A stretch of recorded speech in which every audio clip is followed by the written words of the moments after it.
Good evening and welcome. I am Leila El-Mujammar, and I am a librarian in the Children's Services Department for Kitchener Public Library.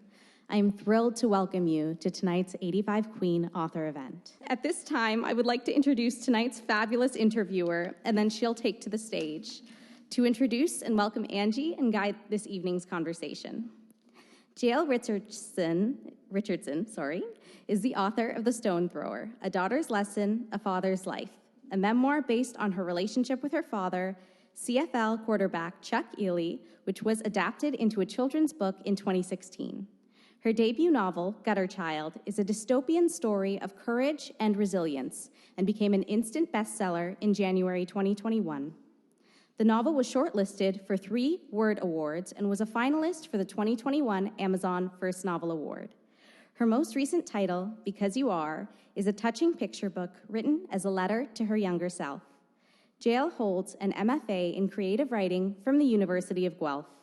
Jael is the founder and serves as the executive director for the Festival of Literary Diversity, also known as FOLD. Jael brings Fold Light to KPL each spring as a lead-up event to the full Fold Festival held in Brampton each May. Jael is a highly sought-after interviewer and participant in all things literary, including the 2017 and 2018 Scotiabank Giller Prize Galas as co-host with Sheila Rogers, and has been a guest host for CBC Radio 1's Q. And when not traveling across Canada to events, you will still find her in airports as she travels between Ontario and Florida to support and cheer on her favorite athlete, her son, Eden. Welcome back to Kitchener, Jael.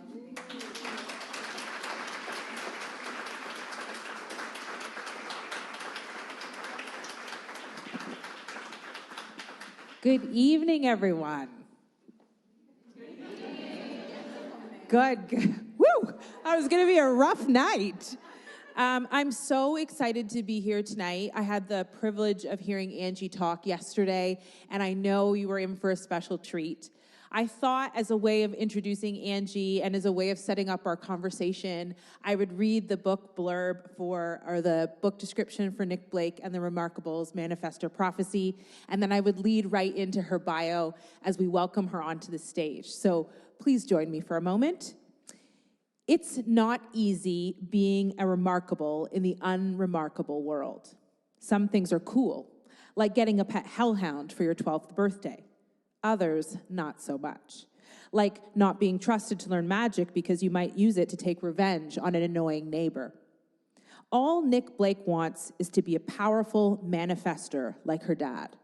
But before she has a chance to convince him to teach her the gift, a series of shocking revelations and terrifying events launch Nick and 2 friends on a hunt for a powerful magic tool she's never heard of, to save her father from imprisonment for a crime she refuses to believe he committed.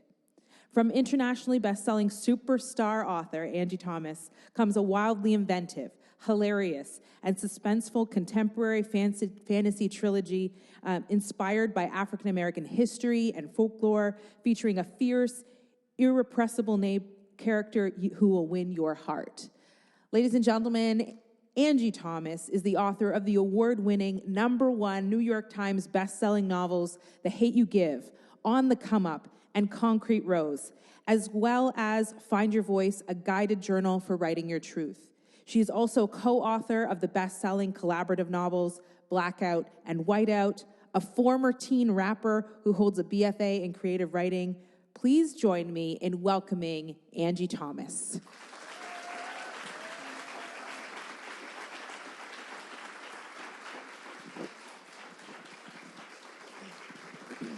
Hi. Now, I know some of you are really starstruck. Take a moment, grab your cameras, take some photos. You know how, when you would do school picture day, and like your mom's like, just make sure you smile normal, and then you get up there. So there you go. Yeah. My son was the opposite. He was always like, and I was like, can you at least like smile with your eyes? Can you just let your eyes smile? Yeah. No. no, always. Smiles. But the worst, they are always the worst photos, I feel like. Always. I did not take a good school photo ever. My mom loved them and gave them out to family members, and they like to pull them out now as blackmail. So, Yeah, that is what they are used for, I feel like. They Yeah. are built to be blackmail. absolutely. Yeah. Absolutely. Children, just so you know, young people, that's what they're for. I'm really excited to talk to you about this particular book. I feel like we've had a few conversations, but this one, I have a lot to ask. I have a lot on my mind. I'm going to start at the very beginning, in which I always hear the sound of music as soon as I say that. Let's start at the very beginning, a very good place to start. And in talking about that, you have written all these very well-known, best-selling, turned into movies books. I'm curious, where in the spectrum of working on those books did the idea or the imagination of this book start to form and start to begin? Yeah, I had the idea for this book way before I had any of my other books in my mind. I first got the idea for this in college, but I had a professor who was like, "Oh, don't do fantasy, write about the real world. There's enough real world stuff happening." And I mean, he was right, because his advice later led to me writing the short story that became The Hate U Give and changed my life. So he knew a little something, but still in the back of my head, I'm like, but I love fantasy worlds. And as a kid, those were the stories that I gravitated towards the most. But I never saw anyone like me as the main character in those. And so it always was in the back of my mind, like, what if, though? What if I finally wrote that, you know? And then when you spend years in the head of 16-year-old girls, then a 17-year-old boy in the case of Maverick, you look for an escape. No offense. No offense, 16, 17-year-olds in here, but I do not want to be a 16 or 17-year-old again. Just getting in that headspace was traumatic at times. But honestly, too, being able to create this world, especially in the midst of our world being so messed up, it was a welcomed opportunity. I first started working on it during the pandemic, the beginning of the pandemic. And, you know, what better way to escape our world than to create your own fantasy world, where it's not just we're dealing with COVID, but at that time we're dealing with the deaths of George Floyd and Breonna Taylor and the conversations that are being held about what would a world look like if police brutality didn't exist, or if we reformed prisons and the way we approach social justice and criminal justice. What if we change that? And people are like, oh, that's a fantasy world. Well, I'm like, well, maybe I can create that fantasy world. Did you find writing fantasy easier than writing about contemporary worlds? No. Yeah. Because, you know, in a fantasy world, you have to come up with your rules of how your magical system works. And then, you get to make up stuff. Like, for instance, I got to make up swamp people, which are like the swamp cousins of mer people. You know, so they are in swamps instead of in the ocean and stuff like that. So I got to come up with stuff like that. So that's fun, because I can't come up with a type of human in a contemporary book, you know. But it was harder at times, too, because, you know, I have to think, okay, so if you say this now, this rule now, you better make sure you stick with it later on, because young readers will call you out. Yeah. I quickly learned that. Yes. But also, too, it was just, I loved having that opportunity, because who wouldn't want to create their own world to a degree and come up with the rules themselves? Like, as someone who loves playing The Sims, maybe I have a God complex. Yeah. So, you know, maybe I like creating things. So maybe I like creating worlds. So it was a welcomed challenge. I totally identify, because my first book was a memoir, so I was writing nonfiction. And then I just wanted to write a dystopia. I just wanted to make up everything after being so rooted in like fact. But then you get into the challenge of now you have to make up everything. Yes. Everything is made up. And so I wonder if you could tell us a little bit like about how much. Well, first, I have a couple of questions about this. So how much did you know about the whole thing that you're going to do? Like how long this is going to be when you started? I knew that from the beginning. The whole story. Yeah. I always know my beginning and my end, whether it's a series or whether it's one book. I always know the beginning of where the character is at the beginning and I know who they are at the end. And I just have to figure out how to get them there along the way. So I always knew that. I always knew how many books, even though they say trilogy, I know, I was reading, I'm like, wait a second, No. I feel like we talked about that. They're going to give me more money. But I have it planned out in my head, and I've written stuff down. So I've always known. Yeah.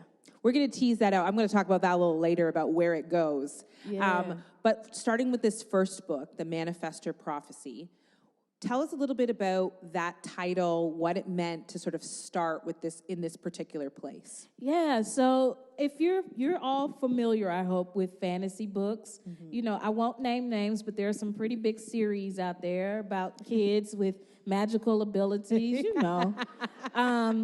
And a lot of times in these books, there's a prophecy involved. And a lot of times this prophecy is about this trope called the chosen one trope.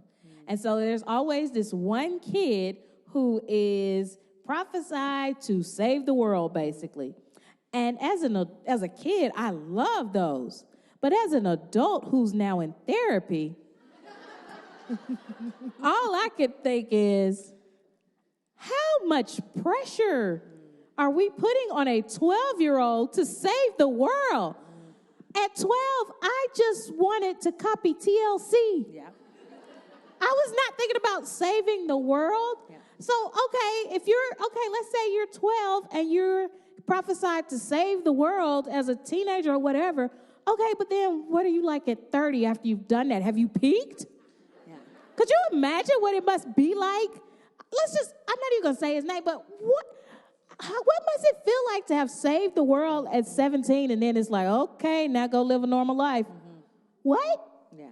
So, the Manifestor Prophecy is an important prophecy in the remarkable world that says that one day there will be a manifestor who may destroy the remarkable world as we know it, but a chosen one will be the one to stop them. And we meet a man who was at a young age thought to be that chosen one. And we see how messed up it made him to be targeted every year throughout his childhood by a madman who thought he was setting out to destroy him. Sound a little familiar, I know. But now we see him as this 30-year-old man who's gone through all this trauma. And then there's a question of, well, was he really the chosen one? Was it really him? Was blah, blah, blah. I'm not going to spoil it too much. But now he's like, okay, what do I do with my life? So what does he do? He becomes an author because that's what you do when your life is messed up. He becomes an author, and he's written this book series that's super popular about a kid that was a lot like him and went through the things he went through because that's his therapy. But I really wanted to raise the question, what happens when you're the chosen one and now you're expected to be an adult? And now you're expected to be, a functioning adult.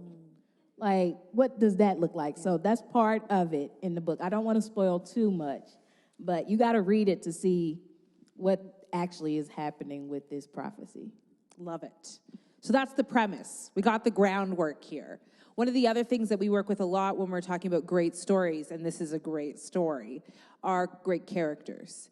And you have Nick Blake. She's right on the cover, but you also have these two other folks on the cover with her, JP and Alex. Can you talk about the relationship, the decision to make these three sort of the primary characters in the story, and what you wanted to accomplish in their relationship with one another? Yeah, Nick is a character I've always had in my head, and the funny thing is, I named her Nick years ago before I met who would later become my best friend, an author by the name of Nick Stone. And so Nick Stone and Nick Blake, their personalities are a lot alike, and it was kind of scary. So I just kept the name, and Nick Stone swears up and down that this is her. But side note, she also thinks that Nick Blake's dad is hot, and I said, you can't be Nick and think. Your dad is hot. This is not West Virginia. So, but she's always been this character I've wanted. And I have to admit, when I first tried getting published, I wrote a fantasy book about a little white boy named Stevie. And that book got rejected like 300 times. But one of the side characters was Nick. And I always thought to myself, why can't she have her own book? Why can't she be the main character? Because at the time, I didn't think a book like that could get published. But then I saw, okay, maybe Nick can have her own story. Side note, that book that got rejected 300 times is a successful book series in Nick Blake, because that's what you do. In Nick's world, it's a super successful fantasy series. But, yeah. But I always knew that's who I wanted as a main character. I wanted to explore her story. Then you have JP. JP is this super sweet little preacher's kid. He doesn't think the glass is half empty or half full. He's like, if you pour it into another glass that's smaller, that glass is full. That's how he sees the world. You know, he's this super sweet kid. And as for Nick, Nick has always felt like an outcast. She's always felt weird. But with JP, she's home. That just describes their relationship to a T. And then you have Alex. I'm not going to spoil too much, but Alex is this kid who's never lived anywhere but in the remarkable world. They have their own separate cities that are separate from ours. They have their own union government, whatever you want to call it. And in the remarkable world, they don't have things like mass shootings. They don't have things like not racial profiling. They don't have things like police brutality. And so when Alex finds himself in our world, this is so weird to him. And Alex, for me, I guess, was kind of my way of brainwashing kids. And what I mean by that is I want to show a kid who's like, this stuff is not normal, so that kids can read it and say, you know what, that stuff shouldn't be normal. Maybe one day I'll do something about it. So Alex is kind of our view in what kids should look at the world as being, how kids should experience the world, how kids should be able to exist, especially little black boys. I love it. And I know you think a lot about names and about naming. Is there any secrets behind their names that you can share? Let's see. Speaking of Nick Stone, JP's name came from Nick Stone's high school crush.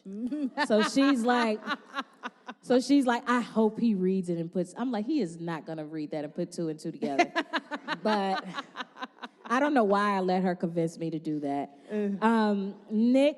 Nick Blake, her name, Nicole, Nick is short for Nicole. Nicole is the middle name of my favorite rapper in TLC, Lisa Left Eye Lopez. Her middle name was Nicole, so I named her Nicole after her. Alex, I just like the name. I feel bad for my future children. I'm throwing all my good names out at your character. Yeah, but so sometimes names come from specific places. Sometimes it's just random. Yeah. But I always try to find names. What's interesting to me is I try to find names that have meaning, and even when I'm not trying to find a name that has meaning, it ends up having meaning. Like I recently looked up the meaning of Nick's name, Nicole, and when you look it up and you see what it means, it's going to fit her storyline to a T. So I was like, that was just fate. Now y'all are going to have to go look up what Nicole means, because I'm guessing is anybody named Nicole here? There are no Nicoles in the room, which means you all have to go look it up. but that's, I love hearing those backstories, and I think that's one of the gems of coming to conversations like this. You'll go and you'll read this story, and only you all, and everyone else who's been to an Angie Thomas event, will know these kinds of stories. I also want to ask about Coco. I find it so fascinating. So very early on in that opening, you find out that Nicole has got this hellhound, has got a pet for her 12th birthday. It's Coco. If you follow Angie, you know she's got a love in her life named Kobe. Yes. And he's got his own Instagram account. This is Kobe. He's on... Like, this is him in my car with his arm on his little seat in the car. Like, he looks like he's trying to pick up girls. So that's Kobe. So how much did getting Kobe, raising Kobe, influence Coco the hellhound? A whole lot. There's a scene specifically. Anybody in here, you own a dog, you will understand this. There's a scene early on in the book where Nick takes Coco out to handle her business, and Coco is taking her sweet time, and Nick just wants to go back in the house and go to bed. And it's like Coco is sniffing every blade of grass before she decides to pee. Every dog owner has had this moment. So I dealt with that. So like a lot of the things I was dealing with, I made Nick deal with it too in the book with Coco. And plus, Kobe thinks he's a hellhound. Yeah. So in Nick Blake's world, hellhounds, they're Nick's dog is a rescue that's literally from that place that's HE double hockey sticks. And I mean, if you're going to rescue a dog from somewhere, that's a good place to rescue a dog from. But hellhounds, they can breathe smoke, or later on as they get older, breathe fire, or you can give them something so they only breathe smoke and don't burn your house down. They have red eyes. They can turn into spirits that torture people. Nick thinks that part is great. But Coco is a little handful, and Kobe is a handful. So I learned a lot about dogs and how to write that character because of him. He thinks he's a hellhound. He thinks he's vicious. He's only like 18 pounds. But if he came in here, he would think he runs the place. And that's Coco, too. I love it. I love it. So one of the things is, I don't know how many of you are big fantasy readers. To be honest, it wasn't like part of my upbringing to read a lot of fantasy. And one of the things I love about this book is the way you mix fantasy and contemporary. And you actually have these two worlds, the remarkable and the unremarkable world. Why did you choose to blend the two together? And how did you decide sort of how to work them in together, if that makes sense? Yeah, I mean, those are some of my favorite fantasy books, the ones that take place in a part of our world that we don't know about. I love those kinds of books. And I thought to myself, I want to do that. I don't want to have a complete fantasy world. I want to do that. And I still want to address some of the real world things, because manifestors in Nick Blake's world, they are descendants of enslaved folks who had an ability that allowed them to fly off to freedom. There's an old folk tale called The People Could Fly, and it's about these people who are being overworked on a plantation, these enslaved people, and this mysterious man comes and he speaks these ancient words to them, and they fly off to freedom. And you can Google and find out there are all these folk tales that were passed down from generation to generation through oral storytelling about enslaved folks who flew off to freedom. Like, there were people who swore up and down they saw people flying. And so Nick is a descendant of those folks. But all I could think of is, you know, if that were real, if there were people who flew off to freedom, why didn't they help the others? And so that's a question that I like to raise in this series. But the thing is, as being a black person, especially a black American, it's hard to write a story about fantasy and not still address some of the real world things that are happening. Like, how do you look at that through this lens, even in a fantasy book? But I wanted to weave in history too, and because right now there's such a pushback in some schools about teaching kids history because they're like, oh, it's too uncomfortable. Well, it's supposed to be. That's why we learn from it and don't repeat it. And if we're not teaching it, kids won't know that this was like this. We're sanitizing it. They won't know how bad it was, so they can't repeat it, you know? So I wanted to incorporate the history because as a black American, our history is so intertwined with our culture. So it was important to do that. And even though we have this magical world, I still want to show how important the history is, but also even give some magical twists to the history. Like, for instance, Harriet Tubman in the book, we find out she was a seer, someone who could see magical things, because I'm like, you know what? Why not? You know, there's another book out there that made her a vampire slayer, which I think is, oh my God, that's amazing. But so I wanted to give kind of a magical twist, but also so I can kind of plant Easter eggs in kids, so they're like, Harriet Tubman, did she really see stuff? Let me look her up. Let me look this up. Oh, this is what she did. This is what she was about. This is what she stood for. Now I know more about Harriet Tubman. So I'm being a little sneaky with it. I love it. And is that a plan for all the books, to like have these little sprinkles of history and historical figures inside the books? Yeah, like I'm working on the second one now, the sequel, and I'm not going to spoil it, but I have several schools, and one of the schools is named after Nat Turner. And a lot of people don't know the name Nat Turner, so after kids read the book, they're going to be like, let me go find out who Nat Turner was, because that's history that's often forgotten. Now, you've had some of your books banned in some schools. Do you worry that people will ban these books or will find things in them to ban? Do you think about that when you're writing? You know, what I like to do now, going forward, now that my books do get targeted, is I want to make it hard for you to ban it. And what I mean by that is if you do ban it, it's just going to show how much of a racist you are. So it's like,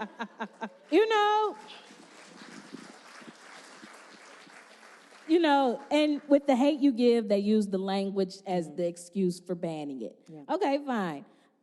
There's no bad language in this. There's no curse words in this. So if you try to ban it, why are you banning it? It's because you're racist. It's because you don't like that history is being taught. And it really is going to reveal more about them than about me. So I like making it harder or making it harder for them to ban the books. But also, too, with my young adult books, I don't care. Yeah. Because the funny thing is, when you tell a teenager not to read something, it only makes them want to read it more. Yeah. I've gotten messages from kids who are like, they banned your book at my school, but I pass it out to my classmates when they're not looking. And I'm like, go right ahead. So with this one, it'll be interesting to see. But, yeah, I try to, with these specifically, I'm going to make it harder for them to ban. One of the things we talked a little bit about setting with the remarkable and unremarkable world, and part of the unremarkable world, you have real places and real cities, and I'm curious about the choice for like Jackson, Mississippi, and New Orleans, and why those cities? Well, I'm from Jackson, Mississippi, and Jackson is usually, when you see Jackson in movies or books, it's set in the civil rights era. Yeah. Like The Help was a big one. That's where you saw a lot of Jackson. Yep. And other civil rights movies and books. And there's nothing wrong with that, but Jackson is more than that. Mississippi is more than that. So I wanted to show my city. Plus, I got tired of the adults, not the kids in Jackson, but the adults. Where are you going to put a book here? You always put it in a fake place. Where you going to put one here? So I'm like, okay, here you go, But New Orleans is one of my favorite cities in the world. And I say New Orleans is probably the most magical city in the world. Like, when you go to New Orleans, you can just feel like there's something different there. I mean, it stinks, but there is something. If you ever go, don't say I didn't warn you. New Orleans stinks. It's bad. But it's still magical. Just plug your nose. But it's one of those places where it feels like, you may walk up on a ghost any second and not know it. So I loved including it in the book. Now with the second book, I'm doing fake cities that I'm making up, remarkable cities, and I'm getting to create some things like a city in trees and stuff like that. So I'm going to do both, have both real cities and cities I make up, which means I'm really just putting myself through a lot. Yeah. You're doing like double the work. Yeah. I see what you're doing there. Yeah. I'm really curious about this idea of magic and magical spaces. One of the things my sister-in-law and I were talking about yesterday after your event was the way in which magic, and I apologize, I don't always word things right, but magic for us had a very like white connotation. It was very much for white people. And my sister-in-law talks about being from a Caribbean background where it wasn't called magic, but it was a lot of what, when she would see magic, she's like, oh yeah, I know about that. We talk about that all the time, like duppies and like these kinds of like ghosts. And in the novel, we have folklore, we have traditional, if we can call that magic, we have all these things. Did you have to do like a lot of research? Were you looking back into the way stories were told? Or were these stories that were shared with you as a child? Like, how did you come to present and what did you want to present in regards to magic? Yeah, it was kind of a combination of things I'd heard growing up, things I experienced growing up, and research on, magic and all these different things, even in our community, because you don't see that a lot, like you were saying. Yeah. And knowing, too, that a lot of times what got Black Americans especially through was storytelling, and sometimes it was tall tales. So you have all these folk tales that have magical elements to them. Like, for instance, the story of John Henry, who was like a Black Thor with his mighty hammer, that has a magical element to it. So looking at these stories and seeing that and pulling from it and giving it my own remarkable twist, that was really fun to do. But also, like I was mentioning with Harriet Tubman, making her a seer in the book, but then reading up and seeing that there was rumors back when she was alive that she had a gift where she saw visions of the future and stuff like that, and she would pass out and she would wake up and say that she saw the future or something like that. And like it hasn't been, verified or nothing, but this added to the tall tale of Harriet Tubman. So you have these magical elements that were already there. They just had a different name. Oh, she had visions. Oh, she had a gift. Oh, oh, there was the voodoo man or something like that. We had all these things. We just used different terms. We didn't use the quote unquote English terms per se. We had our own cultural terms for them. So they were always there. It was just a matter of finding them and pulling them out. I love that. Parts of the story I find are so cinematic. There's this epic, wild adventure, you could see it being a movie type. And I'm curious about whether working on the films for The Hate U Give and actually seeing how films go from a book into this cinematic world, did that shape the way you're writing, the way you're able to imagine and picture things? Are you thinking about film as you're writing the story? I do and I don't. I try not to too much, but I do. I always picture stuff in my head as being on a movie screen. I always do. But what I have to do is I have to shut up the producer part of my brain that's like, ooh, do you know how much that's going to cost to shoot? I will never forget when we were filming The Hate U Give, and towards the end of the movie there are those scenes, the riots, and they take place at night, and you have all these extras, hundreds of extras, you have all these special effects, and one of the producers just, jokingly says to me, hey, don't ever write another night scene. These cost too much to film. Now, he's joking, but I have anxiety, and that just... And so, with On the Come Up, I was like, don't put them outside at night. Don't put them outside at night. It's going to cost a whole lot. And so, I had to think about that. Don't have a whole lot of people around. Those are a lot of extras. What are you doing? And so I had to finally just put that part of my brain on mute. And then, when writing Concrete Rose, even, I'm like, don't do it. But then I'm like, stop, be quiet, write it how it needs to be written. So with Nick Blake, I put that part of my brain to the side. But now I'm working on the script for Nick Blake. I'm writing the script for the movie. Wow. Just you? Yeah, just me. Ooh. I'm really excited. It's my first time adapting one of my own books. But all I could think is, oh, God, this is going to cost a lot to film. First off, I remember another thing a producer told me. He was like, never, ever write anything with children or pets. They are the hardest to work with. Coco's right on the cover, Coco's guys. on the cover. Right on the cover. And so now as a producer and a screenwriter, I'm thinking, how are we going to film scenes with 3 kids who you have to follow the law and stuff is making sure they eat and go to school. Yeah. You got to make sure that. And then a dog.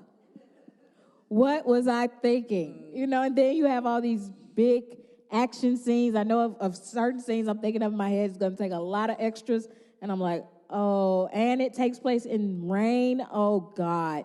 So I do think of it later on, but I try not to think of it. It's too late at that point. It's too late now. They've already committed to making the TV show. Because now that I'm making it public that I'm the one writing the script, if I take some stuff out, these kids are going to come at me. Yeah, it's true. So I have to, oh, God. Okay, so I have a writerly question, a nerdy writerly question.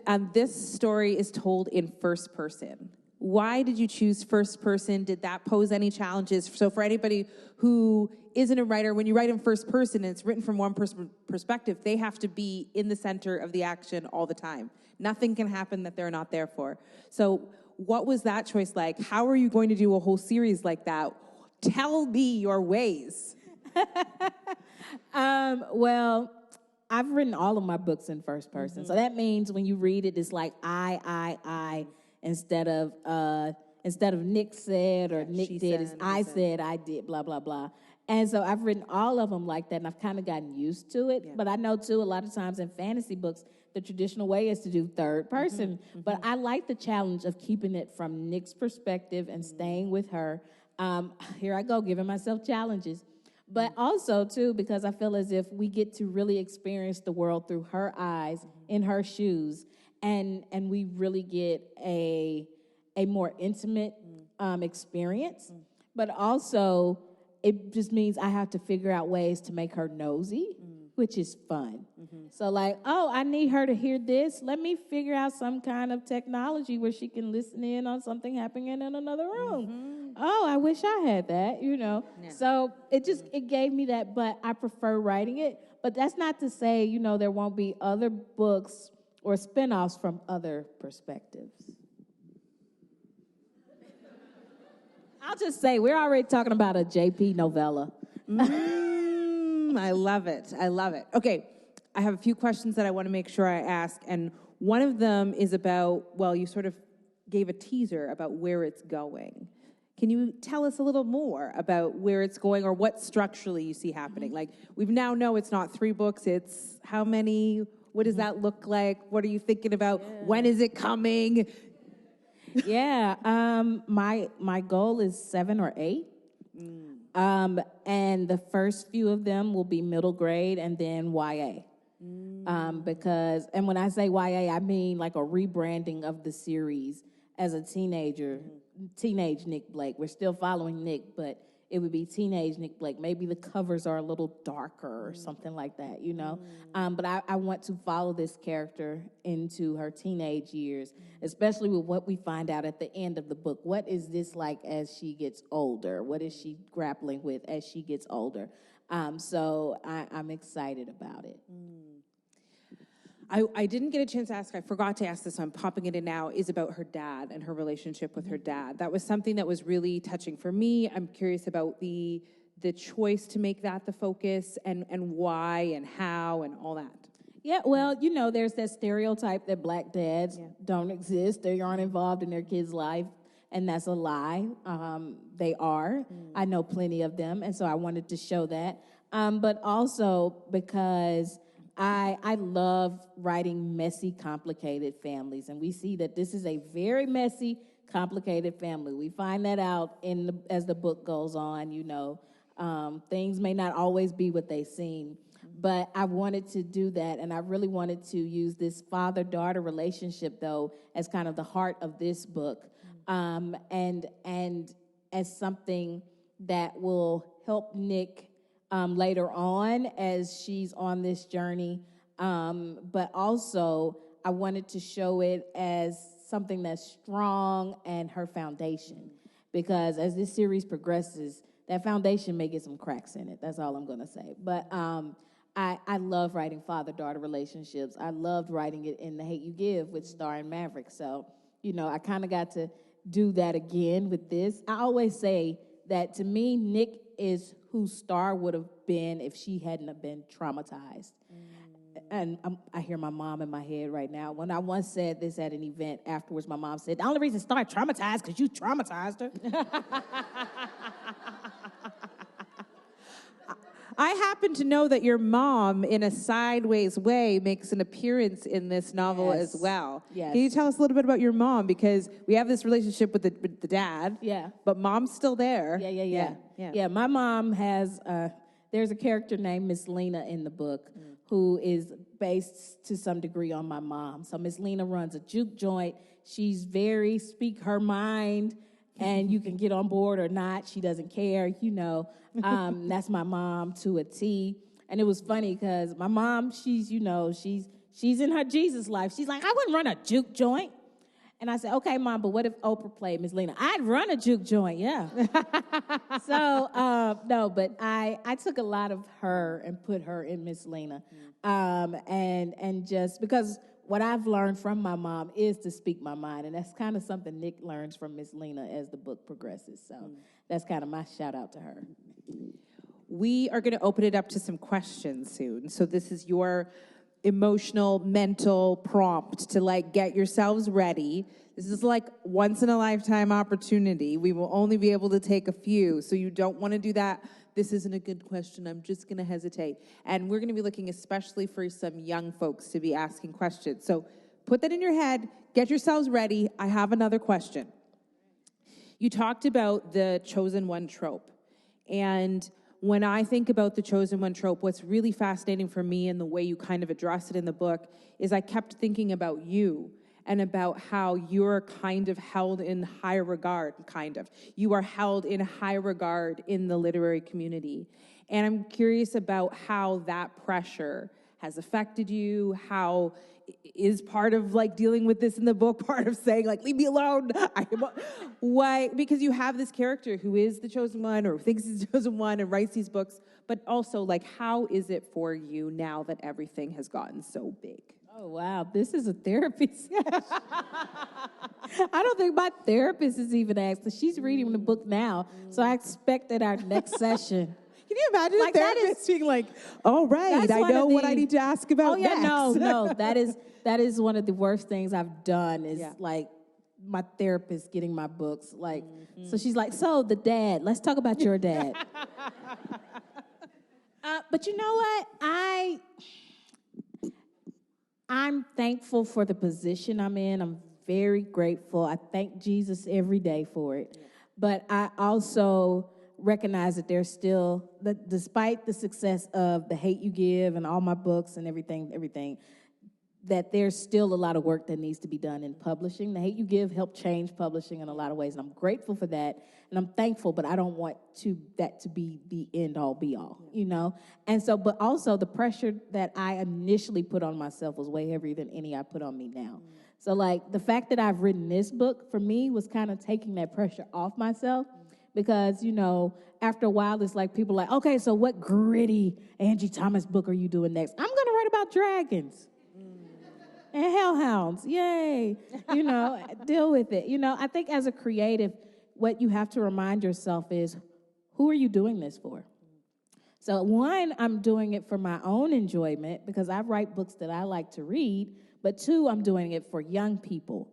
And young people don't bring that pressure. Well, I take that back. Yes, they do.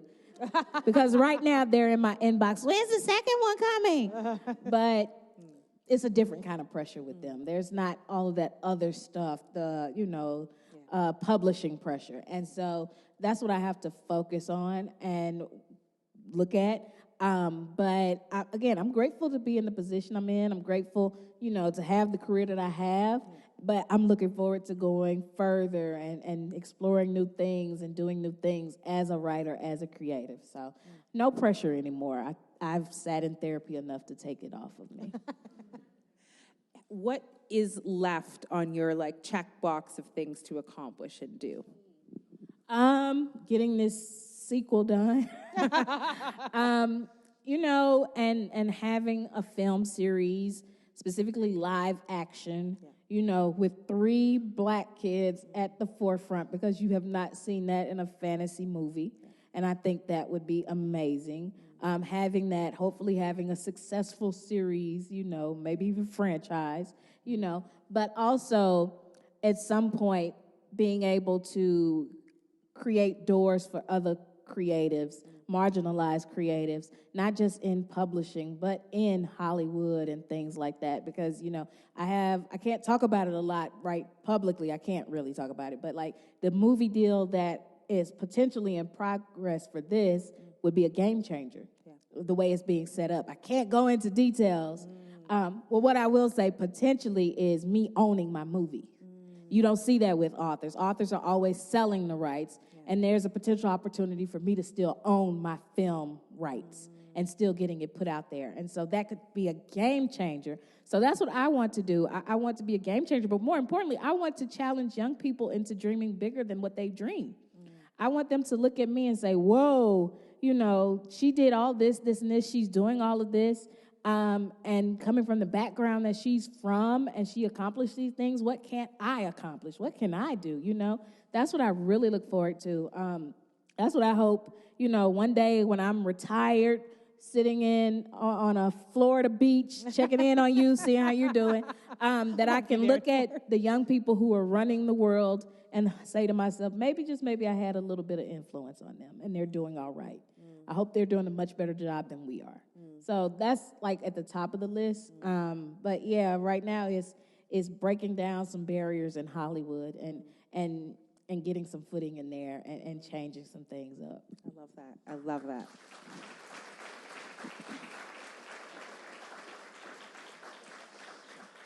And what a great place and time to turn it over to all of you and your questions. So yes, this is now a kitchen table with all of my favorite friends and our very special guest. And what questions do you have for her? I like that you called it a kitchen table and we're in Kitchener. Farce. All right, we've got some questions up here and through the middle. We'll just start at the middle and then, yep, right here. What advice would you give to a young person who would also like to be a writer? And is there anything you mentioned regarding your book being rejected so many times? And was there any helpful advice that you could give to perhaps launch your career that you would have appreciated at that time? Yeah. Well, I'd say one, for all young writers and not so young writers, one of the best ways to learn to write is to read. Read widely. You have an amazing library right here where you can read so many kinds of books that will help you in becoming a better writer. That's one of the best ways to learn to write. Now, when it comes to dealing with rejection and all of that, I tell everybody all the time, it only takes one yes. That's it. You may get 1,000 no's, but one yes can change everything. Keep going for that one yes. And just because it's no, it could just be no right now. You know, you have to keep going. You have to go on to the next thing. You can't stop. You can't give up. If it's your dream, you have to keep going for it. But also, don't write because you think, oh, this is going to be a major motion picture. Oh, this is going to be a New York Times bestseller. Oh, this is going to win major awards. Those things are beyond your control. Write because it's the book you want to walk into this library one day and read yourself. Because trust me, through the editing process, you're going to be reading it a whole lot. So much. So write because it's something you love to do, and be willing to learn and be willing to get critique. But also know that you don't have to take every critique so personally. And then another thing I like to tell writers is don't worry about perfect. Perfection is the enemy of progress. You will not get anywhere trying to be perfect. Try to get some progress. Try to get it done. Thanks for coming to Canada, Angie. My question is about the adults in your books. I've noticed sort of a theme where the adults, they make mistakes, right? But they always seem to sort of like are able to reflect upon their mistakes and apologize and say if they would have gone a different route or had there been options. I'm just wondering if that was an intentional that you have written adults in that way, and if you can sort of talk about that.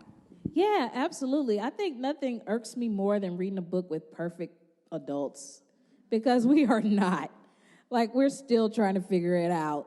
I think it's important that we show kids we're still trying to figure it out, that we show kids we make mistakes, and then that we show kids that we respect them enough to say, I'm sorry, to apologize. That's such a huge thing, and I don't think enough of us even got that from our parents.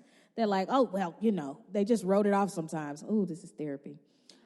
But I just think it's important to show kids that adults don't always have it figured out too, because sometimes we make them feel as if they have to have it figured out, and we don't have it figured out. So I like making realistic parents. I like making realistic adults. And we see in Nick Blake, her dad has made some major mistakes.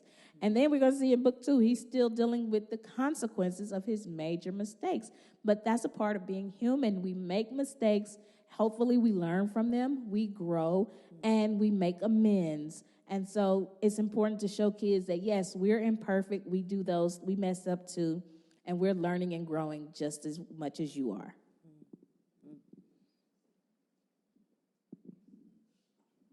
Seeing as how you've written a lot of books, I was just wondering, like, how do you deal with, like, pressure as a writer and, like, trying to live up to, like, stuff that you've written in the past? You know, it was the hardest with my second book, On the Come Up. Like, I don't like that book. Really? I had a hard time even on the movie set because this is again a therapy session. Wow, this is great. This is great. I no, love your because therapy sessions. That book was so hard for me to write. It was so hard. If I could, I'd go back and redo some stuff and do it over and do it differently. So that was the most pressure I put on myself. And then the book came out and it was a success. And then I sat there and looked at myself and said, why did you put yourself through all of that? Why are you pressuring yourself like this? And so I had to just get back into the mindset of, why do I do this? It's kind of like what I was mentioning earlier. Remind myself why I do this. I do it because I love writing stories, and I do it because I love writing stories for young people. As long as I focus on my whys, the pressures of everything else are irrelevant. So that's what you have to focus on, because not everybody's going to love you. No, not everybody's going to love your work. They're going to be people who hate it, but that's not your business. And so the outside things, the success of the book, what it does, blah, blah, blah, that is not my business. My business is, does this plot make sense? Does this character have growth? Does this character make sense? Does this voice have voiciness? Not a word, but still.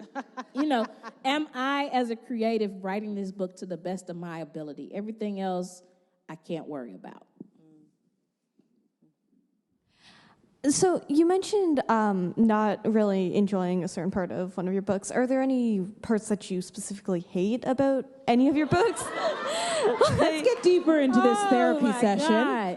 Tell us about your darkest moments of writing, Angie Thomas. Oh, my God. This is going to sound Okay, well, bad. here, can I ask a question about in tying into that with on the come up? Is it that you don't like it, or is it that the process was so miserable? No. That what came out was like, I don't even know if I made decisions for me or for others. Exactly. That's really what it was. I don't hate the book. I hate the experience I had of writing it, the pressure I put on myself. I specifically remember lying in the bed in my mom's guest room, just balled up in the fetal position and crying my eyes out because I'm like, I don't know what I'm doing anymore. That's what I hated. What was the original? So the question was about, are there parts of it? Like, we wanted to get more specific into it. So like where do you Well, with any of my books, the parts I don't like, specifically with young adult, I don't like writing romance. I know, and that's such like with young adult, it's like you feel like you have Why to. don't you like writing romance?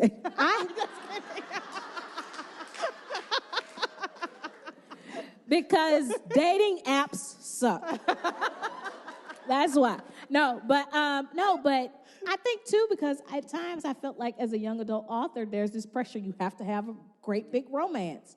And so I think a lot of times I included romance because I felt like I had to. If I could go back, I may take it out of some of the books.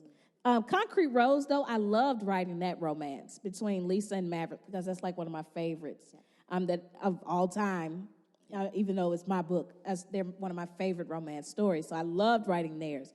But, other times it was like, do I really have to? And then, honestly, on the come up, the romance ended up different than what I originally wanted it to be.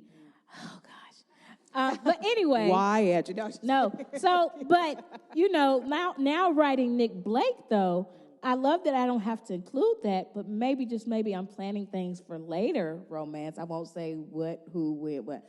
But maybe I'm planning things and I love that slow build up that I'm having a chance to get. I love being able to do that. So, even though they're 12 right now, they're not thinking about that stuff. But when I'm writing them as 16-year-olds, you never know. So, I think I answered your question. At the very least, she would like another question now, soon, please. So this is our last question. Out of all the characters in your new book, which one is the hardest to write and why? Ooh, that's a good one. It's going to be a therapy session again. The character of Alex was the hardest. And one, because I've kind of mentioned earlier, Alex is this kid who's lived in a remarkable world. He's never dealt with racial profiling. He's like, what is police brutality? He's like, what is racism? All these things are so foreign to him, and they're not foreign to me, especially as somebody who's written books about this stuff. That it was like almost hard to get in that mindset of this innocent kid. But then there's this other aspect of Alex on his personal level where he's dealing with some stuff about his father. I won't spoil it or anything, but he's dealing with issues with his father that are very much my own issues with my father, and just basically almost the same as what I dealt with. So I had to really put that in the book, and my therapist is going to have a field day.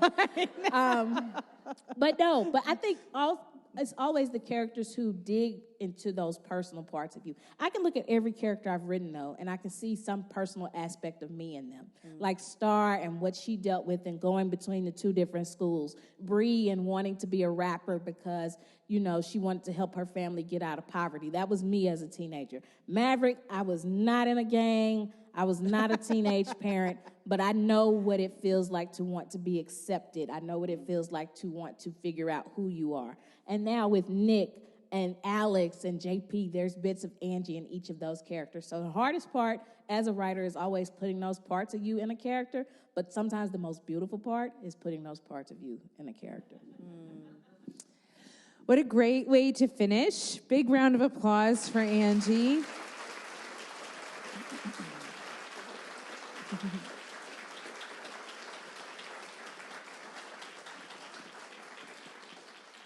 I know the folks at the library are coming up to close it, but I just want to close by saying thank you for having me, and also just close your eyes and imagine all the people that you need to get gifts for in the next few weeks. There's a table outside full of a range of opportunities to gift. And how much greater than to have their own name and Angie's inside of it. So just keep that in mind as you're heading out the door. You could be like Oprah. You get a book. You get a book. You get a book. Everybody.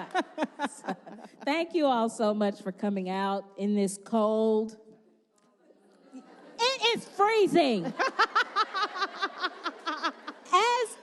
As a Southerner, when I heard that y'all are getting snow possibly this week, I said, get me on the first plane out of here. Because my mom told me it's 80 degrees Fahrenheit where she is right now. I don't know what that is in Celsius, but it's nice. It's really, I still am trying to translate Fahrenheit to Celsius every morning. I'm like, but tell me what it is in Celsius, please. And it's the same. Every day my son tells me what the weather is in Florida, and I'm like, thank you. And you know, I think we're the only country that does Fahrenheit, because America has to be different. Yes. And miles, you're the only ones that do miles and gallons. America. Random measurements. America. Yeah. Sorry. Jael, KPL would like to thank you for your ongoing support of author events at Kitchener Public Library. Angie, thank you for making time in your schedule to travel to Kitchener and to connect with our readers. I'm filled with gratitude that stories like yours and Jael's exist in our collection to embolden and inspire and affirm the next generation of remarkable middle grade readers. Please join me one more time in thanking Angie and Jael for tonight's conversation.